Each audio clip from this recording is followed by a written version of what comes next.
আশা করি সবাই ভালো আছো।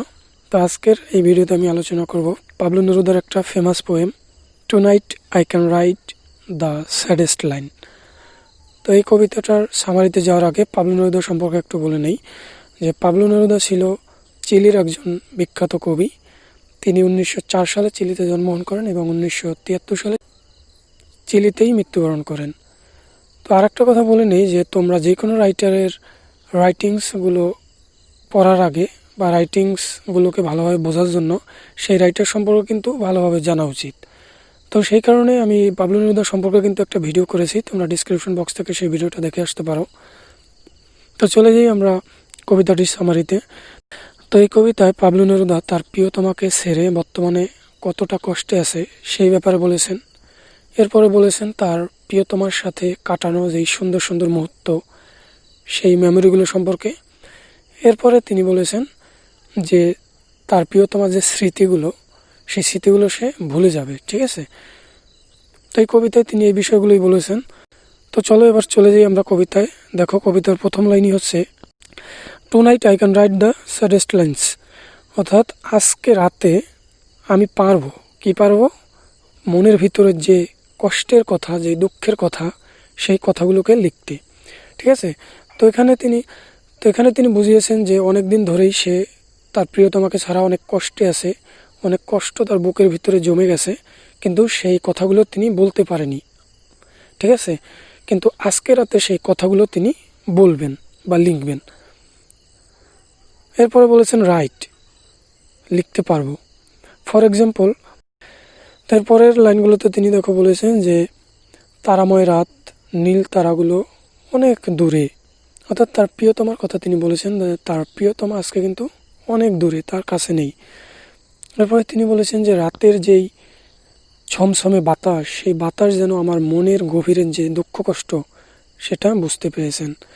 এরপরে তিনি বলেছেন যে আজকে আমি লিখব, কি লিখব, আমার মনের ভিতরে যে দুঃখ কষ্ট আছে সেইগুলো আমি আজকে লিখব। দেখো এরপরে কিন্তু তিনি তার প্রিয়তমাকে নিয়ে কাটানো যে মধুর স্মৃতিগুলো, মধুর মেমোরিগুলো, সেই ব্যাপারে লিখেছেন।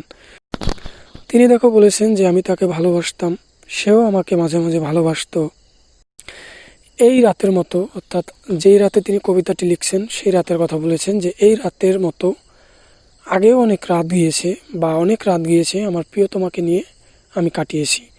সেই সময় আমার প্রিয়তমা আমার বাহুতে ছিল, আমি তাকে অনেক কিস করেছি এই আকাশের নিচে বসে। অর্থাৎ আকাশের নিচে বসে তিনি এই একই রকম রাতে তার প্রিয়তমাকে কিন্তু অনেক আদর করেছে, সেই ব্যাপারে তিনি বলেছেন।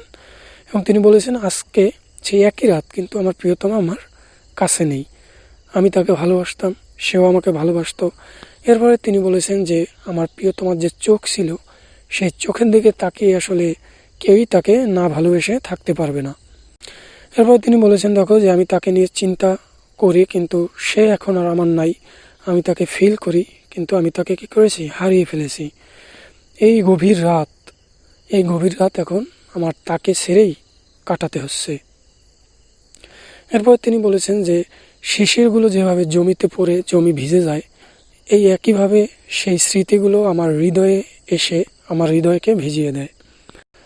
এরপরে দেখো তিনি বলেছেন যে আমি তাকে কি ভালোবাসতাম, যে আমার ভালোবাসা তাকে রাখতে পারলো না। এরপরে তিনি আবার তার প্রিয়তমাকে না পাওয়ার বেদনায় সিক্ত হয়েছেন। তিনি বলেছেন এই তারাময় রাতে সে আমার সাথে নাই, হয়তো দূরের কেউ আমাদের দুইজনকে নিয়ে গান গায়, আজ আমার হৃদয় অতৃপ্ত তাকে হারিয়ে।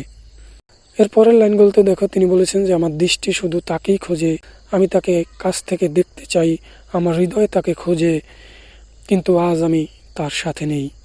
এরপরে দেখো তিনি বলেছেন যে এই আজকের রাতের মতোই ওই সময়ও এরকম অনেক রাত আমি কাটিয়েছি, যখন সে আমার কাছে ছিল আমরা দুইজন এক ছিলাম, কিন্তু আজ আমরা দুইজন এক নেই, আমরা আলাদা হয়ে গেছি। দেখো এর পরের লাইনগুলোতে তিনি বলেছেন যে আমি তাকে আর ভালোবাসবো না, যদিও আমি তাকে ভালোবাসতাম কিন্তু নিশ্চিতভাবে আমি তাকে আর ভালোবাসবো না। আমার কণ্ঠ তার কণ্ঠকে ছোঁয়ার জন্য খোঁজে। দেখো এরপরে তিনি বলেছেন যে অ্যানাদার্স, অর্থাৎ সে অন্য কারো হয়ে যাবে, যেরকমটা আমি যখন তাকে আদর দিতাম তার আগে যেরকম সে অন্যের ছিল, সে আবারও অন্যের হয়ে যাবে। তার যে ভয়েস, তার যে ব্রাইট বডি, তার যেই মায়াময় চোখ, এগুলো সবই অন্যের হয়ে যাবে। দেখো, এরপরে কবি বলেছেন, আমি আর তাকে ভালোবাসবো না, নিশ্চিতভাবে আমি তাকে আর ভালোবাসবো না, হয়তো তাকে আমি ভালোবাসি। এরপরে দেখো তিনি বলেছেন যে ভালোবাসা খুবই ছোট, অর্থাৎ ভালোবাসায় কাটানো যে স্মৃতিগুলো এগুলো খুবই সংক্ষিপ্ত, কিন্তু সেই স্মৃতিগুলো ভুলে যাওয়া অনেক কঠিন বা অনেক লম্বা। দেখো, এরপরে তিনি বলেছেন যে এই রাতের মতো আগে অনেক রাত ছিল, যখন আমার বাহুর উপরে সে ছিল। আমার হৃদয় আজ অতৃপ্ত, কারণ আমি তাকে হারিয়ে ফেলেছি। দেখো, এরপরে লাস্ট 2 লাইনে কবি বলেছেন যে যদিও এটাই আমার শেষ ব্যথা তাকে নিয়ে, অর্থাৎ সে আমাকে যত কষ্ট দিয়েছে, যে ব্যথা দিয়েছে, সেই ব্যথার আজকেই শেষ দিন। আজকের পর তাকে নিয়ে আমি আর চিন্তা করব না, বা তাকে নিয়ে আমি আজকের পর আর কিছু লিখব না। এটাই তাকে নিয়ে লেখা আমার শেষ কবিতা। তো দেখো, এভাবেই কবিতাটা শেষ হয়েছে।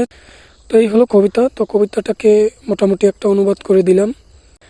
তো এরপরে কবিতাটা সম্পর্কে আমি সংক্ষেপে একটু বলবো যে কবিতাটা হচ্ছে, কবি তার প্রিয়তমাকে হারিয়ে ফেলেছে, সেই হারানো প্রিয়তমাকে নিয়ে লিখেছেন। এখানে তিনি তার ভালোবাসা হারিয়ে যাওয়া এবং সেই হারিয়ে যাওয়া ভালোবাসার স্মৃতির ব্যাপারে কিন্তু এই কবিতায় বলেছেন। তো তোমরা দেখেছো যে কবিতার প্রথম লাইনেই তিনি বলেছেন যে আমি আজকে লিখবো। কি লিখবে কবিতা? তো কি লিখবে কবি? তো তার প্রিয়তমা যাওয়ার পর সে যে দুঃখ কষ্টে দিনগুলো কাটিয়েছে, সেই ব্যাপারে তিনি আজকে রাতে লিখবেই।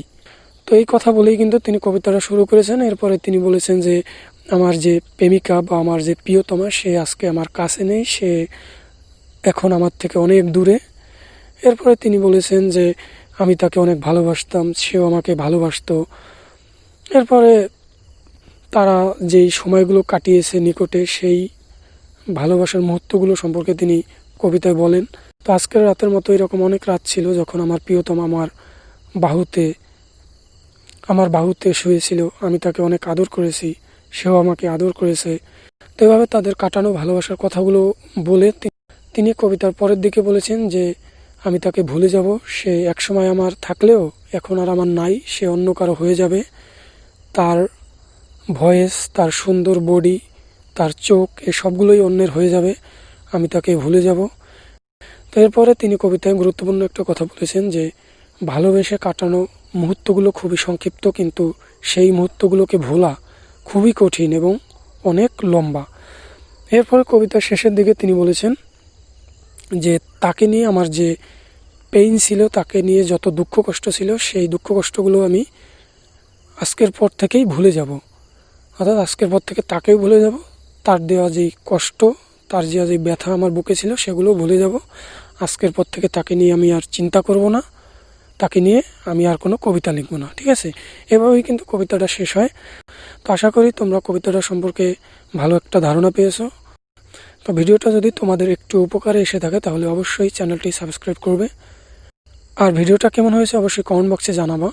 তো ভালো থাকো সবাই, আজকের মতো এ পর্যন্তই, গুড বাই।